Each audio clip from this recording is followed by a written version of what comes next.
Hello, hello, hello! Ayan, nandito naman tayo ngayon sa ating napakagandang activity, which is clean-up drive at syempre, ang pagsulong ng LGU Cabagan sa water quality management. At kasama ko ngayon ang mga LGBT community at mga FK chairman natin. Ayan, punta tayo sa kabilang ilog. Okay? Ayan, punta tayo ngayon sa riverbanks ng Riverside over there.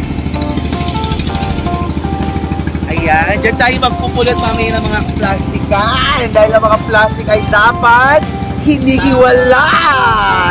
Hinihiwala. Hinihiwala.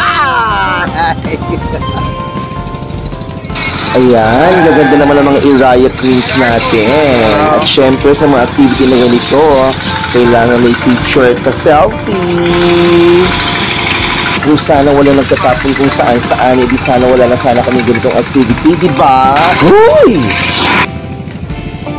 Ganyan kadaming mga napulot namin. Ayan, nga na sa ipakilo.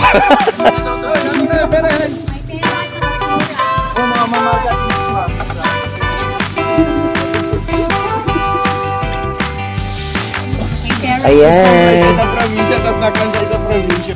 Kaya sana ang hiling ko sa aking kapwa kabagaynon na pangalagaan ang ating kalikasan at magkaroon ng disiplina, lalong-lalo na sa pangangalaga at tamang pagtatapon ng ating mga basura. Kaya naman, thank you LGU Cabagan and of course our Mendro Mamaja and to Mayor Topi for this wonderful and meaningful activity. Thanks for watching. Don't forget to like and follow my Facebook and subscribe to Metro Arthur YouTube channel.